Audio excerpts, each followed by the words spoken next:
humor 50 years ago be like. Meanwhile, humor today is like.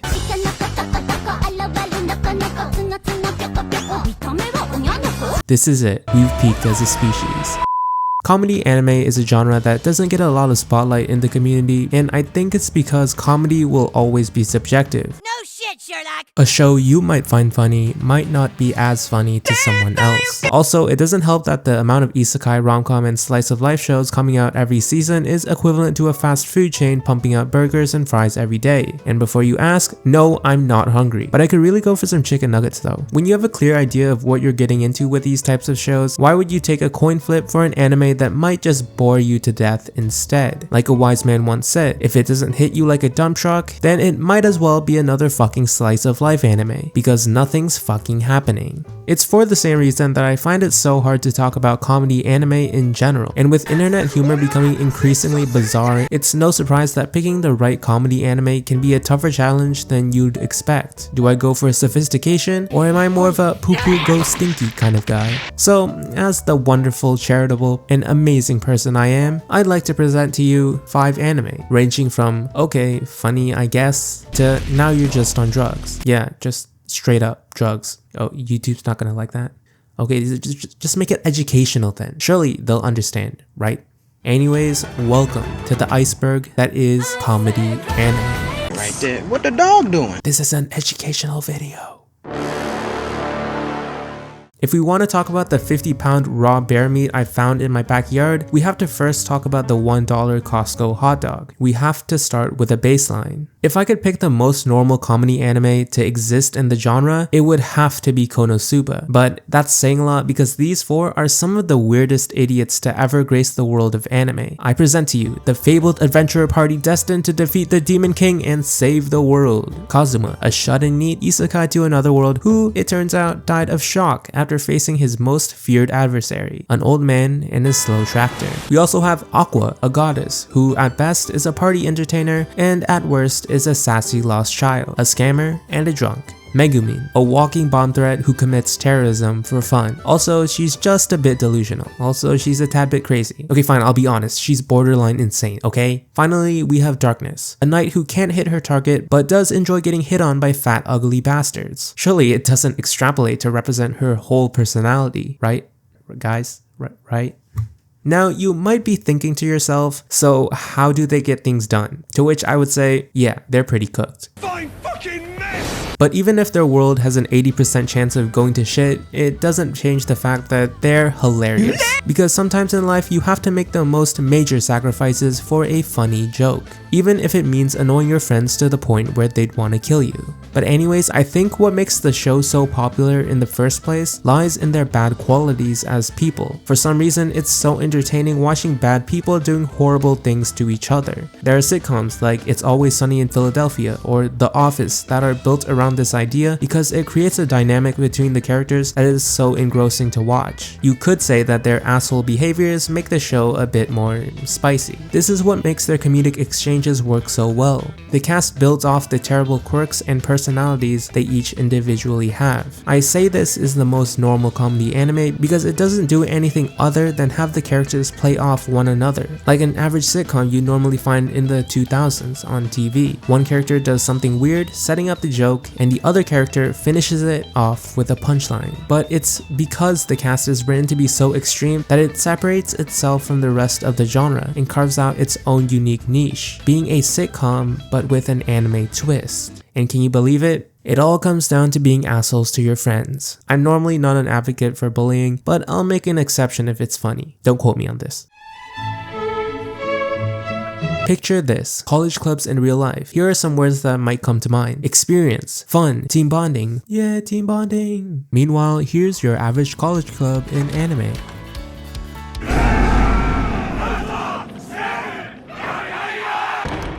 When you add asshole personalities, a lot of straight up naked buff men, and even more alcohol, you get what some would call an absolute disaster. I would call this peak comedy. Grand Blue has almost everything you'd want in a show. Hot diver girls, naked buff men, a tsundere, the most random and crazy outcomes to what would have been a normal conversation. Naked buff men. Also, they're college students and there's a lot of alcohol involved. Did I mention they had naked buff men? But what makes this show truly stand out beyond the hot divers is that the anime takes what you know about the chaos of college life and amps everything up to 100, and it fucking works. If you thought strip poker was insane, wait till you find out about strip rock paper scissors. If you thought college frat parties just meant eating, chatting, and drinking, just wait until you realize that this anime makes it about chugging as much alcohol as you can, as fast as you can, and spiking other people's drinks so that they get drunk too. Pretty sure that's illegal, but damn is it funny. This anime is like college life on a pint of cocaine. I think that's how cocaine works, I'm not really sure. And if you're wondering to yourself, can it get any worse? Well, when you have a bunch of college dudes substitute water for a Polish vodka that's 96% alcohol, things don't exactly stay on track.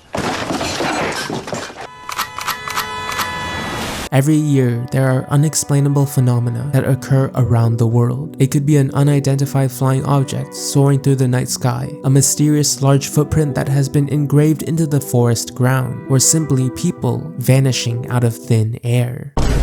Saiki is one of those phenomena, but as an all-powerful psychic, he tries to hide this secret from the outside world, while only letting the people close to him know. He tries to get by in everyday life without getting found out. Now, you might be asking, but random YouTuber, this sounds like your typical Shonen Jump manga. You've got a high school setting, a protagonist who's just different, and finally, you've got a bunch of side characters who look so generic, they might as well have been designed by ChatGPT. The thing is, Saiki is actually the least weird character out of the core cast members. You've got Nendo, a guy so stupid a literal psychic can't read his mind. Also, he likes ramen. This is indeed a core personality trait. You've got Kaido, a freaking dragon. Wait, wrong show. You've got Kaido, a delusional weeb who thinks he's the main character of an anime, but he's so delusional that sometimes he just becomes the main character for a second or two. You've got Teruhashi, a girl so beautiful that her aura straight up makes guys orgasm. Yes. That was a real sentence I just read. I could go on and list character after character, but my point is that their individual characteristics make them so eccentric that even if they're written to be one-dimensional characters, it doesn't change how much they stick with you. They are so loud and obnoxious that it really makes you glad they don't exist in real life. Of course, it's that obnoxiously loud attitude that perfectly balances Saiki's deadpan personality. In a world where everyone seems insane and off the wall, his exceptionally antisocial nature is a perfect cushion to the rest of the cast members. And it's these two building blocks that makes the show that good. It's the perfect formula. One normal dude and about 50 mentally insane ones.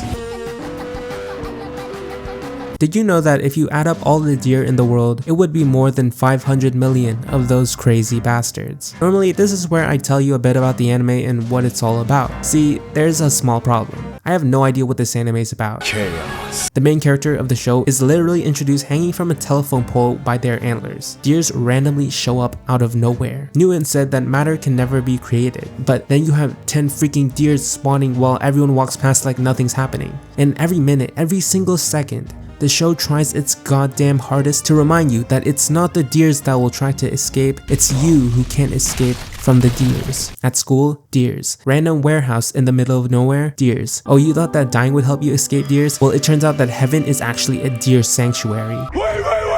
It's all freaking deers. At this point, I might as well be brain dead because I have no idea how to process this. In fact, you could say I have no idea. Sorry, I'll see myself out. If brain rot for Western fans is a fucking toilet, then I guess I can't really complain about a deer. I hope I don't dearly regret this. Anyways, I guess what I'm trying to say is this anime is the embodiment of LSD with a tad bit of deers. Yeah, it's not that much. Trust me. So that was a fucking lie.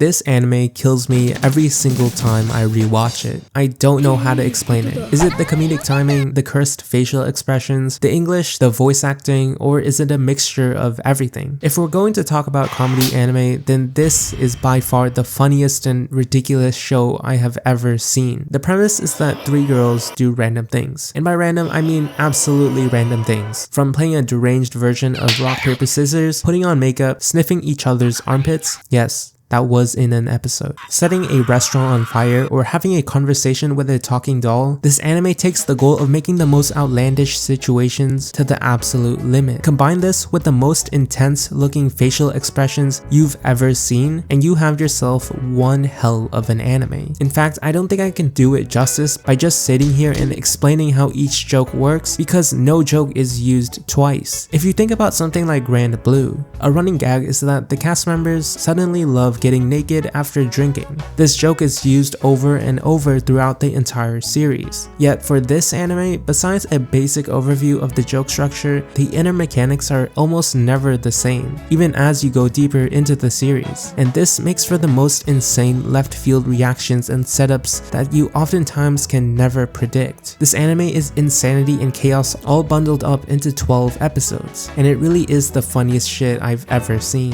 Hopefully by now you've picked up an anime that sparked your interest, because I think there isn't anything better than a show that's able to make you consistently laugh out loud. It becomes something that you can look forward to if you ever have a bad day and need something that'll pick you back up. People might tell you to watch a deep motivational anime or a sad melodramatic one instead of wasting your time on this chaotic nonsense. But hey, comedy has something that no other genre can contend with. It might just give you a laugh. And sometimes that's enough for me. Yeah.